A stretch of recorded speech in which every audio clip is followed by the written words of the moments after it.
الحمد لله الذي خلقنا ورزقنا ولم يتركنا هملا، بل أرسل إلينا رسولا فمن أطاعه دخل الجنة ومن عصاه دخل النار.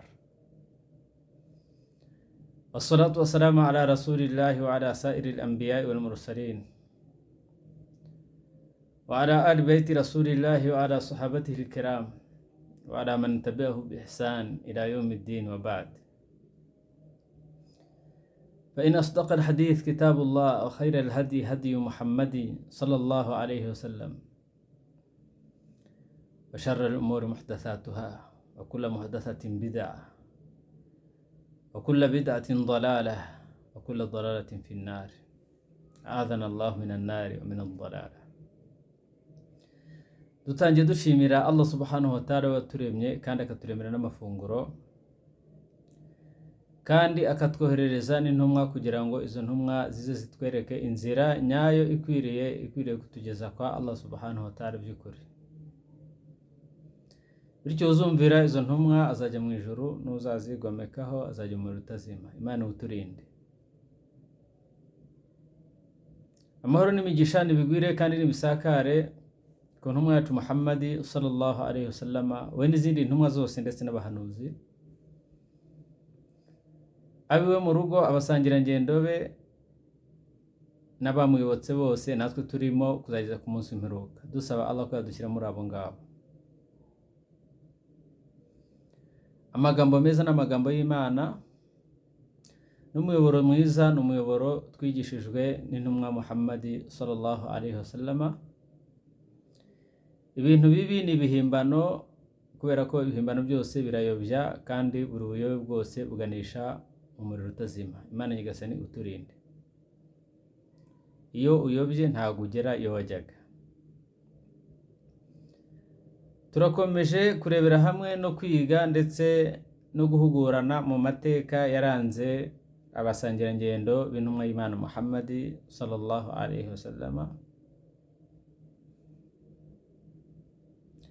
Uyu munsi turarebera hamwe umusangirangendo w'intumwa y'Imana Muhammadi sallallahu alaihi wasallama, wundi nawe ufite ibigwi bikomeye cyane muri Islamu, wakoze ibikorwa by'indashyikirwa mu Islamu ndetse akabikora n'Abayisilamu. Uwo nta wundi ni Umar ibn al-Khattab. Imana nyagasani mwishimire. Yitwaga Abu Hafs, ariko iri ryo yaryitwaga kubera ko yari afite umwana witwaga gutyo, ariko ubundi amazina ye nyayo yitwaga Umar ibn al-Khattab. Umar mwene Khattab mwene Nufayl al-Adawi al-Qurashi, yakomokaga mu bwoko bw'Abakuraishi. Ubwoko bwari bukomeye i Maka, ni nabwo bwari ubwoko bw'intumwa y'Imana Muhammadi sallallahu alaihi wasallam, ndetse na Abu Bakar na Ali mwene Abi Talib n'abandi basangirangendo benshi batandukanye tuzagenda tubona. Nanone yashambagizwaga Al-Faruq. Iri zina Al-Faruq,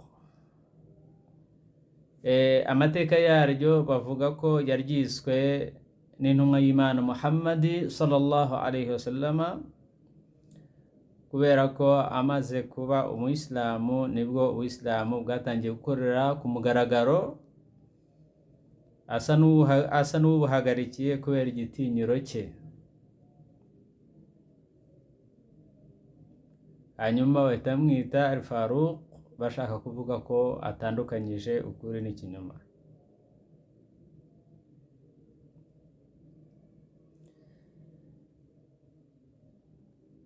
Yayoboye ku nshuro ya kabiri Abayisilamu n'Ubuyisilamu nyuma yo gupfa kw'intumwa y'Imana Muhammadi sallallahu alaihi wasallama.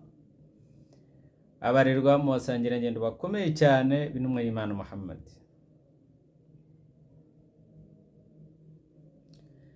N'umwe mu bantu bari bazwi cyane i Maka, yaba mu Quraishi b'Imaka mbere y'Uwisilamu, yaba ndetse no mu Wisilamu, umuntu izina rye ryamenyekanye cyane muri ibyo bice byose. Mu mateka y'Uwisilamu ni umuyobozi w'indashyikirwa, yabaye umuyobozi w'indashyikirwa, akora ibikorwa bikomeye cyane mu Wisilamu, ndetse agira n'uruhare rukomeye cyane kugira ngo abayisilamu binjire mu Wisilamu. Ni umwe muri ba basangirangendo 10 bemerewe ijuru cyangwa se bagejejweho inkuru y'ijuru bakiri ku isi.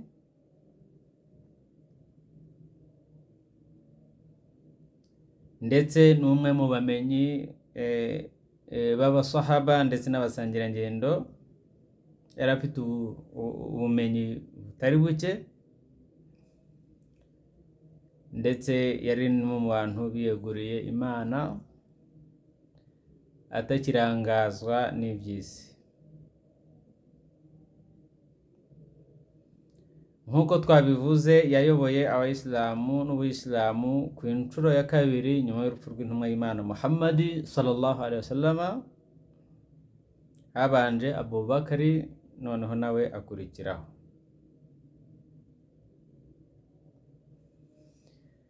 Yabaye umuyobozi ku itariki 23 z'ukwezi kwa munani mu mwaka wa 634, duhereye ku ivuka rya Yesu, aho babara bahereye ku ivuka rya Yesu.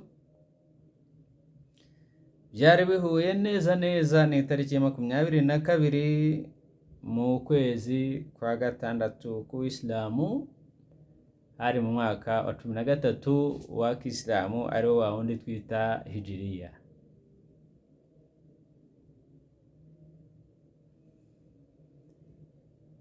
Yari umucamanza ukomeye kandi ufite ubunararibonye.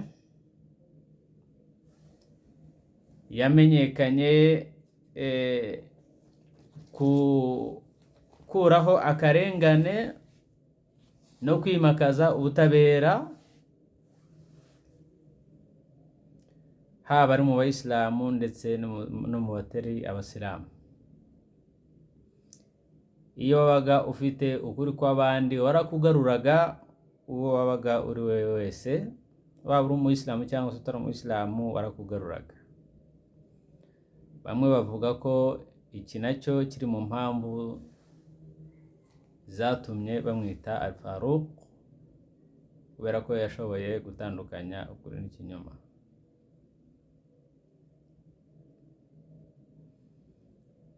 Itariki y'amavuko ntabwo izwi neza, kubera ko mbere ibintu byo kubara amatariki byari bigoye, ariko bavuga ko yavutse hagati y'umwaka wa 586 n'umwaka wa 590, bahereye ku ivuka rya Yesu. Imyaka 40 mbere yo kwimuka kw'intumwa y'Imana Muhammad sallallahu alaihi wasallam, umwaka wa 40 mbere yo kwimuka kw'intumwa y'Imana Muhammad sallallahu alaihi wasallam. Yavukiye aho bita Tuhama mu mujyi wa Maka mu gihugu cya Arabia Saudite ubu ngubu.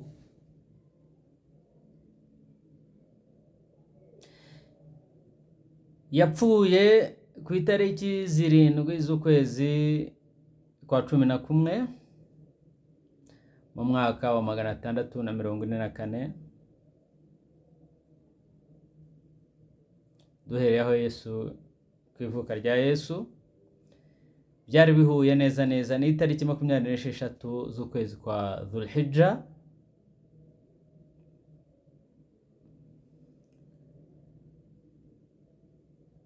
Mu mwaka wa 23 wa Hijiriya, cyangwa se tubaze duhereye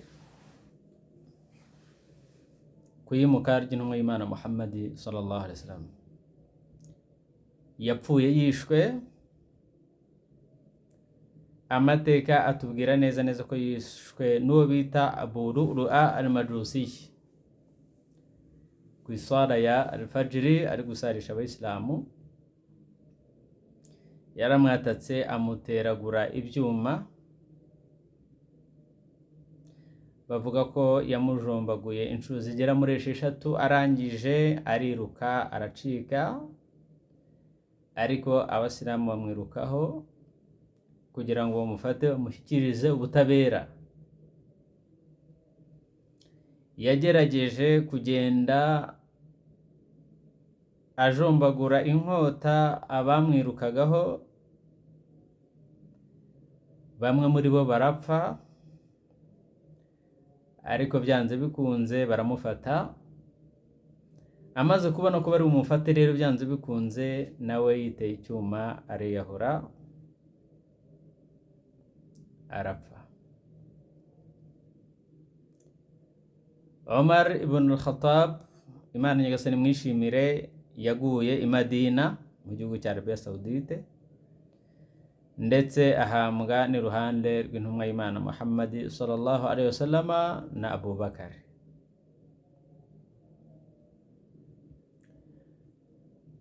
Omar ibn al-Khattab yaranzwe no gukunda suna z'intumwa y'Imana Muhammad sallallahu alaihi wasallam no kugendera ku migenzo y'intumwa Muhammad sallallahu alaihi wasallam.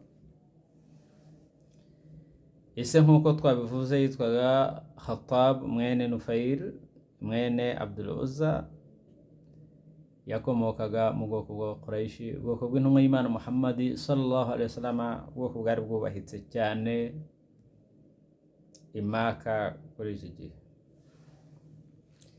Nyina yitwaga Hantama bintu Hashim bin al-Mughira mwene Mughira, uno wari nyina. Abavandimwe be yari afite umuvandimwe witaga Zaid bin al-Khattab, afite na mushiki we bitaga Fatima bintu al-Khattab. Abagore be yari afite umugore bita Qaribatu bintu Abi Umayya, afite n'undi bita Kulthum, n'uwitwaga Zainabu bint Mad'un, n'uwitwaga Jamila bintu Thabit, n'uwitwaga Atika bintu Zaid, n'uwitwaga Hakim bintu al-Harith, n'uwitwaga Kulthum bintu Ali bin Abi Talib. Bano bari abagore be. Abana be yabyaye ari uwitwaga Ubaidullahi, n'uwitwaga Zaid al-Akbar, n'uwitwaga Zaid al-Asghar, n'uwitwaga Abdullahi, n'uwitwaga Hafsa, n'uwitwaga Abdurrahman al-Akbar. Yari afite n'uwitaga Abu Shahma, n'uwitaga Abdurrahman al-Awsat, n'uwitaga Abdurrahman al-Asghar, n'uwitwaga Asim, n'uwitwaga Iyad, n'uwitwaga Fatima, ndetse n'uwitwaga Ruqayya. Abo nibo bari abana be. Ibyo twamwibukiraho ni byinshi cyane cyane. Mu myaka igera ku 10 yayoboye, birumvikana yakoze ibikorwa byinshi cyane bitabarika kandi by'indashyikirwa, ariko mu byo twamwibukiraho nuko ari we washyizeho kalendari ya al-Hijri, iyi ngengabihe tubara duhereye kwimuka. Iyi ngengabihe tubara duhereye kwimuka ry'intumwa y'Imana Muhammad sallallahu alaihi wasallam iva i Maka ijya i Madina. Omar ibn al-Khattab niwe wayishyizeho, yagiyeho ku gihe cye. Ku gihe cye Ubuislamu bwaragutse cyane, burakomera, bugira imbaraga, kugeza ubwo bwagutse bukagera muri Iraq, bukagera muri Misiri, bukagera Libya, bukagera no mu bindi bihugu bya Kisilamu bigiye bitandukanye.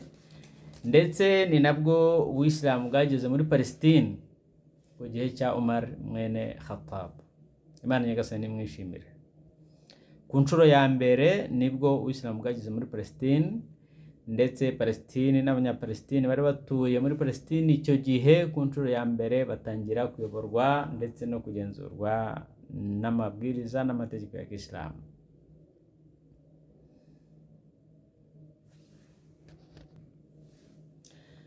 Nk'uko twabivuze, yakoze ibikorwa byinshi cyane muri Islam kandi byagiriye abayisilamu akamaro ndetse bigirira n'ubuyisilamu akamaro. Intumwa Muhammad sallallahu ikiriho ndetse yaranatabarutse, ibikorwa bye byose byari indashyikirwa. Imana Nyagasani imwishimire. Mu bikorwa bimuvugwaho cyangwa se yakoze kandi yagizemo n'uruhare rukomeye harimo igikorwa cya Jamul Quran al-Karim, igikorwa cyo gukusanya Quran. Iki gikorwa ubushize twavuze ko cyakozwe ku gihe cya Abu Bakr Siddiq, ariko Omar ibn al-Khattab yaraba yakigizemo uruhare rukomeye ndetse ni nawe wazanye igitekerezo. Amaze kubona intambara abasilamu barwanagamo n'abantu bari bari ta Uislamu, amaze kubona intambara uburyo zahitanye abantu batandukanye, basangira ingendo benshi bari barafashe Qur'an mu mutwe, yagiriye Abubakar inama yuko bakusanya Qur'an bakikusanyiriza ahantu hamwe, ndetse Abubakar yabanje no kubyanga yumva ko bitakunda kuba yakora igikorwa Intumwa Muhammad sallallahu yasize idakoze, ariko Omar aguma kumwinginga anamwereka ibyiza byacyo n'akamaro kacyo n'ingaruka nziza kizagira ku bayisilamu n'ubuyisilamu, kugeza ubwo Abubakar yanyuzwe arabyemera. Icyo gikorwa rero cyaje gushingwa Omar ibn Khattab ko yagikurikirana, yaragikurikiranye ndetse agishyiramo n'umurava mwinshi cyane kugeza bageze kuri aya ya nyuma. Ibi byose yabikoraga kubera gutinya no kwanga ko abayisilamu byazabagiraho ingaruka zitari nziza kubera ko Qur'an itari ahantu hamwe.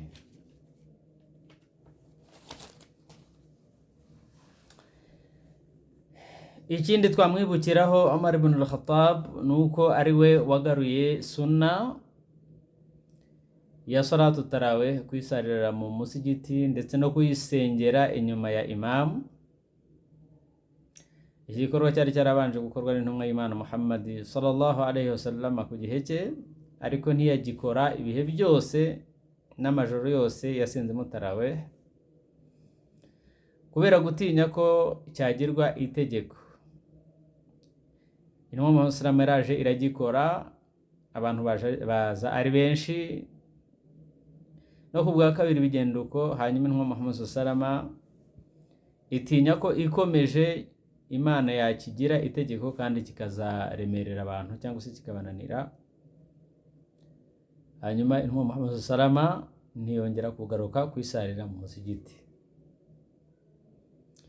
Ku gihe cya Omar rero nibwo Omar yaje kuza mu musigiti, asanga abantu bari gusara batandukanye, buri wese ari gusara ukwe, ari gusoma ukwe, ndetse ugasanga hari na babiri biteranije bari gusara bonyine cyangwa se batatu.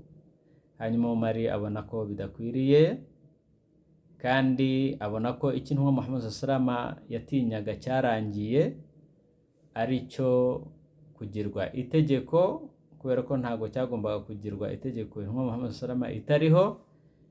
Hanyuma Omar abateranyiriza kuri imamu umwe, ku musomyi umwe, arabasarisha. Hanyuma suna ya salatu tarawih igaruka iryo mu buzima bw'Islamu, kuyisarira hamwe, kandi mu kuri inyungu zabyo ndetse n'ingaruka zabyo nziza buri wese arabibona.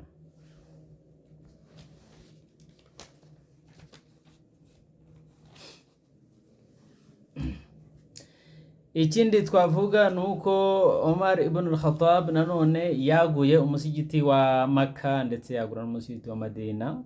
Uyu musigiti wa Madina wo wari warigeze kwagurwa n'intumwa y'Imana Muhammad sallallahu, hanyuma wongeye kwagurwa ku gihe cya Omar ibn al-Khattab.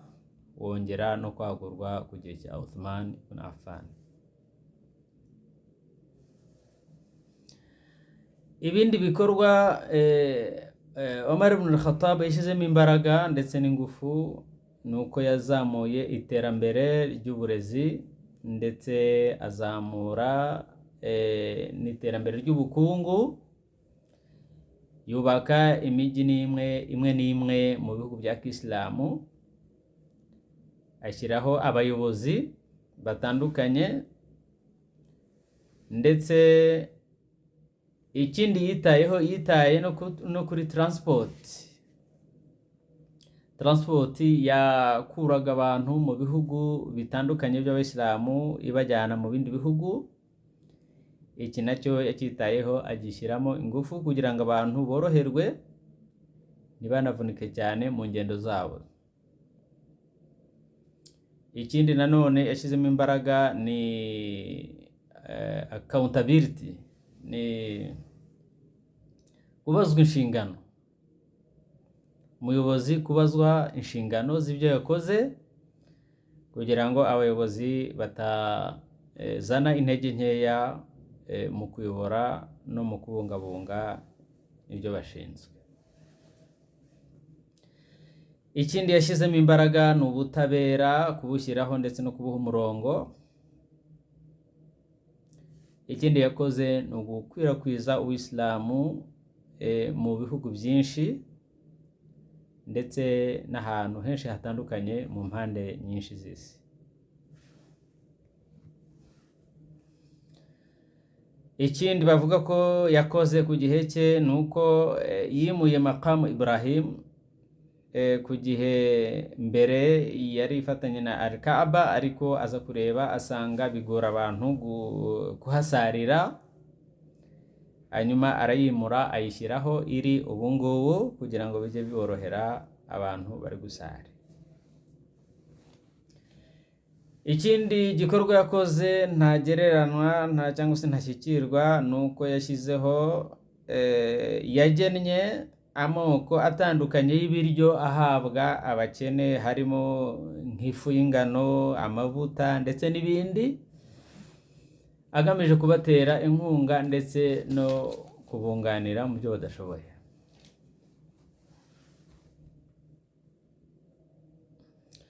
Ikindi nanone gikorwa yakoze amateka azahora amwibukiraho cy'indashyikirwa ni uko hagati ya Maka na Madina yahashyize amavomero y'amazi, ndetse ahashyira n'abantu batanga ibyo kurya ku bantu bari ku rugendo kugira ngo birusheho korohera abantu bari kujya i Maka n'abari kuvayo baza i Madina. Ibyo byose bavandimwe b'Isilamu yabikoraga kubera urukundo yakundaga Uwisilamu ndetse no gushaka kubahiriza inshingano ndetse no gushaka korohereza abayisilamu. Ikindi yakoze nanone yitaye cyane ku bijyanye n'ingendo zikozwe ariko banyuze mu nyanja, ni ukuvuga ngo ingendo zikoreshejwe amato n'ubwato, izi nazo yazitayeho azishyiramo imbaraga zijya ku rwego yifuzaga kandi rwagombaga kuba rwafasha abayisilamu. Ikindi yakoze nanone abayisilamu bazagenda bamwibukiraho n'amateka azamwibukiraho kuzajya isi irangiye, ni uko yashyizeho amasantere atandukanye yo kwigiramo ubumenyi butandukanye n'ubumenyi bwa Kisilamu, yubaka amasoko atandukanye ndetse n'imisigiti, yarangiza akabwira abayisilamu ko bagomba kujya kuba muri iyo mijyi kugira ngo irusheho gukomera no gushinga imizi. Muri iyo mijyi twavuga nk'umujyi wa Basra ndetse n'umujyi wa Kufa muri Iraq. Imana Nyagasani rero imwishimire. Ikindi gikorwa cy'indashyikirwa Omar ibn al-Khattab yakoze ni uko yashyizeho ikigega cy'umutungo w'abayisilamu ikigega cyagomba gukusanyirizwamo ndetse no kubikwamo umutungo w'abayisilamu utandukanye. Hari umutungo wavaga muri zaka abayisilamu babaga bari gutanga, n'umutungo wavaga muri jizya, n'umutungo wavaga muri 1/5 cy'iminyago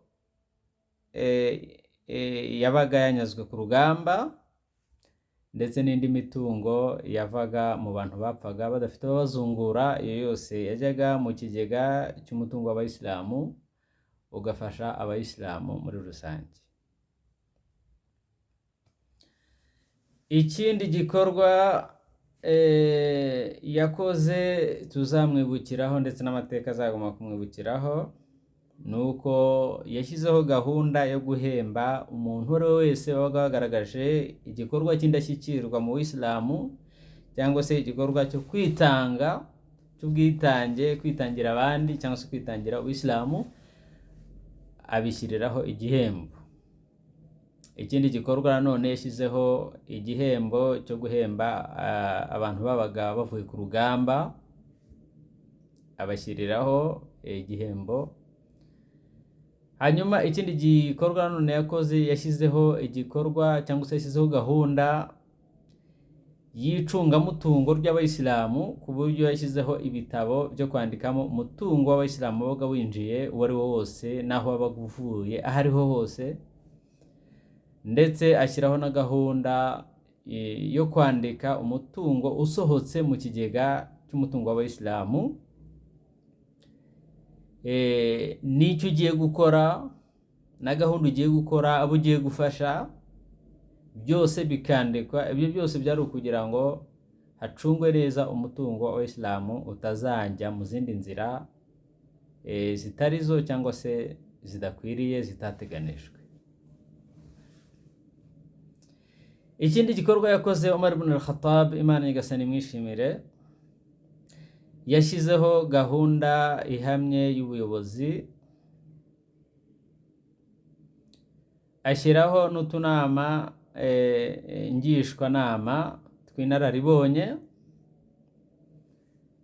twagombaga kugishwa inama no kwiga ibibazo bitandukanye by'ubuzima ndetse n'ibibazo bitandukanye byarebaga idini ya Kisilamu.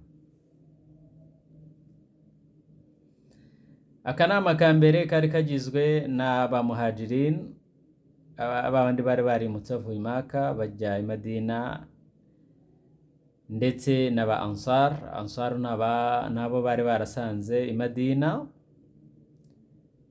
Kandi akanama kari kagizwe n'abasahaba bari bakomeye b'inkingi za mwamba ku ntumwa y'Imana Muhammad sallallahu alaihi wasallam.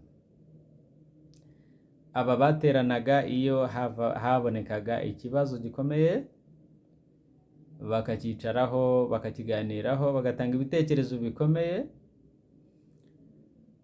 Abatanga dalili muri Qur'ani n'abatanga dalili za sunna z'intumwa y'Imana Muhammad sallallahu alaihi wasallam, n'abagaragazaga unararibonye bwabo mu gukemura ibibazo bitandukanye. Muri abo ngabo hari harimo uwo bitaga Al-Abbas ibn Abdul Muttalib, na Uthman ibn Affan, ndetse na Ali bin Abi Talib, na Abdurrahman ibn Auf, na Muadh bin Jabal, ndetse na Ubay ibn Ka'ab, na Zaid bin Thabit. Abangaba nibo bari bagize kariya kanama ka mbere. Akandi kanama ka kabiri kari kagizwe n'abayisilamu bose muri rusange, aho abayisilamu bose muri rusange baba ari ba muhajirina na ba ansar n'abandi baricaraga inyuma ya salatul jumu'a, bakareba ibibazo bibugarije, bakabiganiraho, hanyuma bagatanga ibitekerezo bitandukanye, hanyuma bakanabifatira n'umwanzuro. Ako kanama ni gutyo kari gateye. Akandi kanama ka gatatu kari kagizwe n'akanama ka ba muhajirin bonyine, nibo bicaraga muri iyi nama, nabo bakungurana ibitekerezo byabaga byugarije ubuyobozi bwa Kisilamu ndetse n'ibibazo byabaga byugarije Uwisilamu n'abayisilamu muri rusange. Umar ibn al-Khattab ubuyobozi bwe bwabashije kugera ahanini hashoboka ku isi. Bwageze muri Iraq nk'uko twabivuze, bugera muri Jordania, bugera aho bita Dimashq, ndetse bugera na Palestina n'ahandi hatandukanye mu bihugu bya Kisilamu tuzi. Gusa Umar ibn al-Khattab ikindi tutakibagirwa kumuvugaho nuko yabaye umuyisilamu atinze. Ntabwo yabaye umuyisilamu ku ikubitiro, ariko nanone ntabwo yatinze cyane.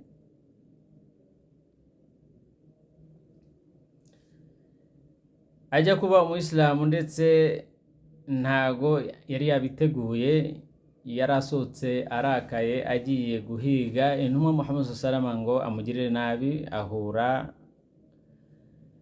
n'umwe mu bantu bavugaga ko ari umuyisilamu, ariko akibihishahisha aramubaza ngo harya wabaye umuyisilamu? Ndamusubiza ati ese mbaye umuyisilamu bitwaye iki ko na mushiki wawe ndetse na bofre wawe nabo babaye abayisilamu? Umar ibn al-Khattab arikanga kubera ko ayo makuru ntabwo yari ayazi, ahita asubira inyuma ajya kwa mushiki we na bofre we, asanga bari gusoma Qur'ani. Akiyumva atangira ariko kubagirira nabi no kubahungabanya no kuzana umutekano mukeya, ariko Qur'ani bari bafite mu maboko yabo. Arabwira ati mumpe ayo magambo muri gusoma ndebe. Baranga, aramubwira ati amagambo ntago ajya afatwa n'umuntu udafite isuku. Baragenda ariyuhagira akaraba, arangije araza arabwira ati ngaho mumpereze nsome.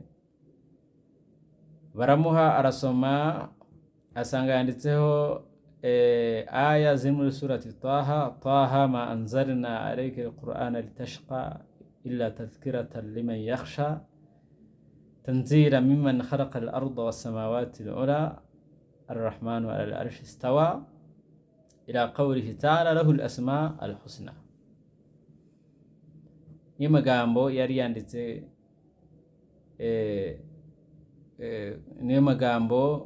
yanditse kuri urwo rupapuro bari barimo basoma. Hanyuma amagambo yahise amujya mu bwonko, amujya mu mutima. Umutima we utangira koroha, uburakari butangira gucururuka, atangira koroha.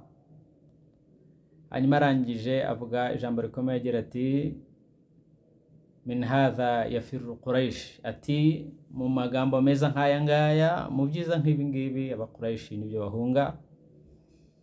Yahise asohoka yerekeza aho intumwa Muhammad sallallahu alaihi wasallam yari iteraniye ndetse n'abasangirangendo bayo.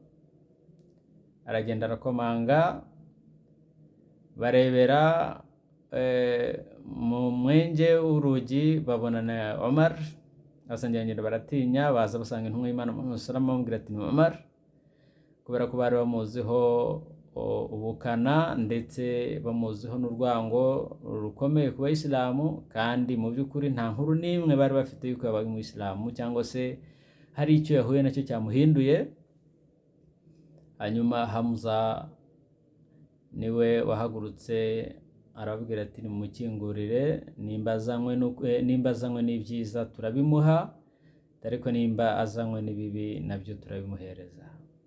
Baramukingurira, batangazwa nuko yicaye imbere y'intumwa y'Imana Muhammad sallallahu alaihi wasallam, akavuga ngo ashhadu an la ilaha illallah wa ashhadu annaka rasulullah, ndahamya ko Imana ari imwe kandi nawe nkamya ko uri intumwa y'Imana.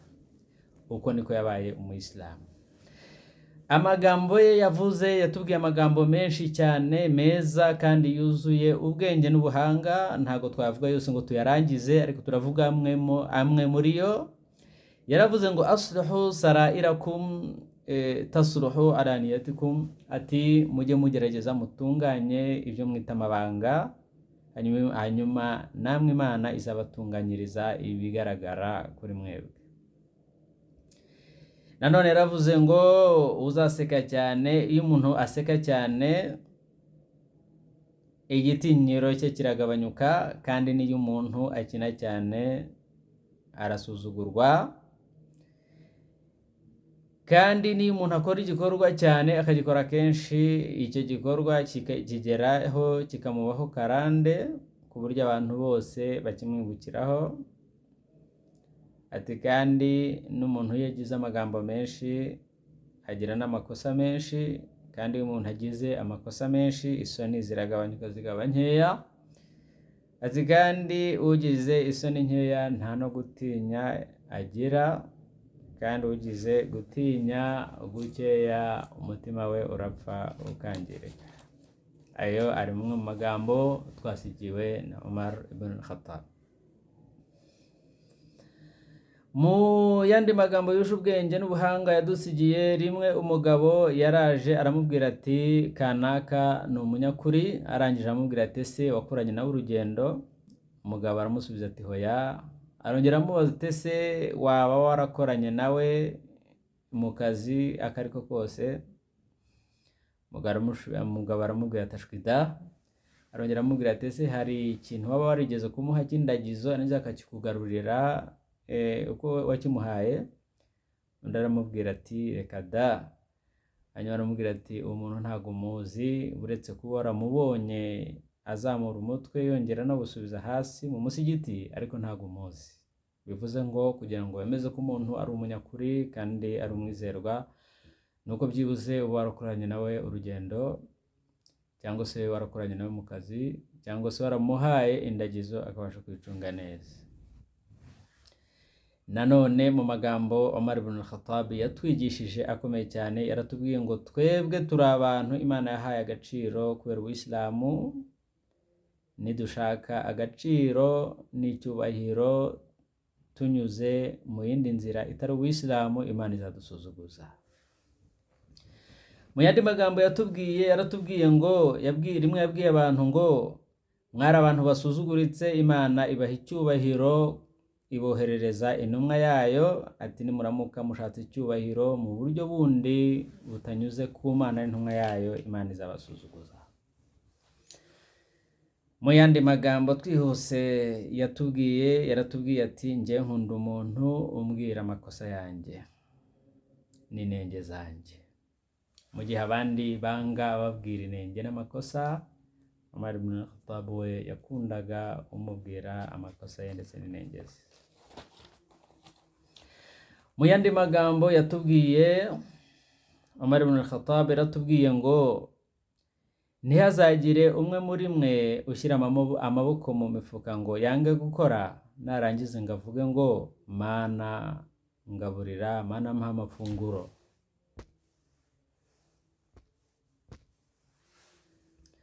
Ati kubera ko ikirere ntago kivamo zahabu, nta nubwo kivamo diyama.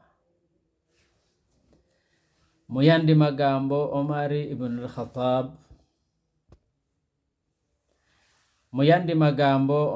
Khattab yaratubwiye ngo ndamutse numvishe ijwi rihamagara mu kirere rivuga ngo yemwe bantu mwese nimuze mwinjire mu ijuru, uretse umuntu umwe gusa, natinya ko uwo muntu yaba ari njyewe.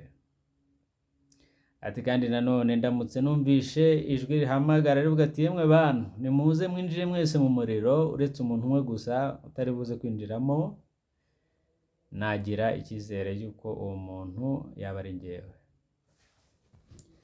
Mu yandi magambo Umar ibn Khattab yatubwiye amagambo menshi, ntabwo twavuga rwose ngo tuyarangize mu cyicaro kimwe cyangwa se mu kiganiro kimwe, byatinda cyane.